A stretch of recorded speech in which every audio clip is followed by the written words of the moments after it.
Tani waa magaalada Paris 21 Janaayo 1910 markii dad xoogan uu magaaladii ku soo rogmaday. Dhismayaal badan way burbureen, laakiin waxaa la yaab leh markii dhammaan saacadihii ku yiilay magaalada ay hal mar istaageen saacadu markay ahayd 10:50 oo subaxnimo, si in waqtigu gebi ahaanba joogsaday. Saacadahan waxay ka mid ahaayeen shabakad gaar ah oo dhuumo dhulka hoostiisa mara oo adeegsan jiray habo si saacadaha magaalada loogu mideeyo waqtiga. Nidaamkan waxaa la soo hindisay 1880 waxaana sameeyey injineer u dhashtay dalka Australia oo magaciisu ahaa Victor Bob. 5 sano oo keliya, kumanaan saacadood oo noocaani ah ayaa lagu rakibay dhammaan magaaladii oo dhan, hoteelada, saldhigyada iyo meelaha laga raaco tareenada iyo basaska. Maadaama ay ahaayeen kuwa qiimo jaban, waxaan fiidiyogan kugu tusi doonaa sidee dhuumo dhulka hoostiisa mara ay u awoodeen inay isku mid ka dhigaan dhammaan saacadihii ku yiilay magaalada oo idil. Saacadaha caadiga ah ayaa iskhilaafi jiray, taasoo dad badan ka dhigtay inay haystaan waqtiyo kala duwan. Kulamada ganacsiga iyo jadwalka tareenada way adkaayeen maadaama qof walba uu waqtigiisu ku imaan jiray, taasoo jahawareer badan keentay. Laakiin xaqiiqada ah inay jiri karto hal waqti oo dadkoo dhan mideeya weli maysan caan noqon, oo dad yar oo keliya ayaa ogaayeen arrinka. Kiniisadaha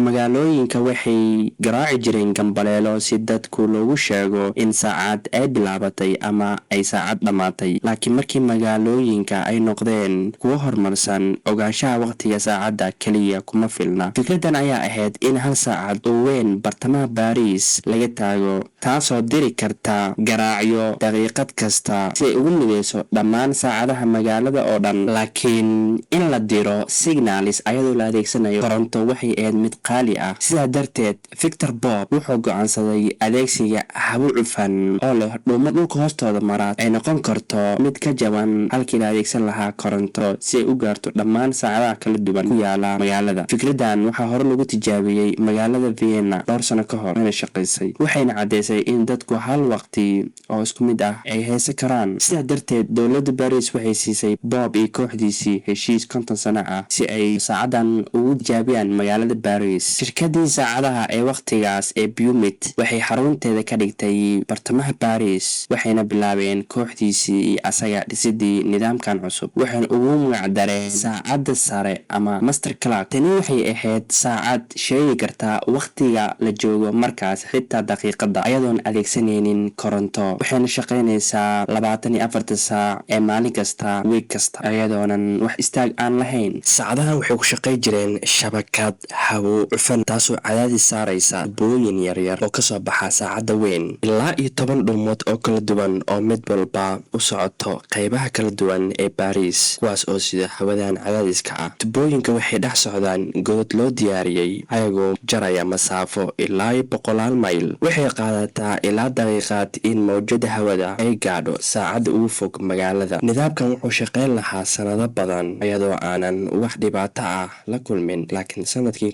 1910 arrintu faraha way ka baxeen. Dadka reer Paris waxay isticmaali jireen taalo askari ah oo ku taalo boondada si ay u cabiraan dhererka webiga. Markii biyuhu gaadhaan cagaha askariga, webiga waa la xiri jiray. Laakiin sanadkan, iyadoo ugu wacan tahay fatahaadiyada aan la maamuli karin awgeed, biyuhu waxay gaareen garbaha askariga. Waxay ahayd heerkii ugu sareysay ee abid gaadhaan. Webigu wuxuu u fatahay inuu saameeyo dhammaan qaybaha kala duwan ee magaalada, isagoo ugu dambeyn qalqal ku abuuray shabakada hawada ee saacadahan ku shaqayn jireen, taasoo keentay in dhammaan saacadihii magaalada ay hal waqti wada istaagaan. Injineeradu waxay ku guuleysteen inay hagaajiyaan nidaamkan ay kasii shaqaysiiyaan in ka badan 15 sano ilaa la ikhtiraacay saacadaha aynu maanta adeegsano. Laakiin weli waxaad heli kartaa calaamado muujinaya halkii ay mar ka taagnaan jireen saacadaha qaybaha kala duwan ee Paris ku dhawaad 500 sano ka hor intaanan la soo saarin saacadaha. Ilbaxnimooyin bulshooyinkii hore sida Babylonian iyo Masaaride ayaa horey u isticmaalay calendar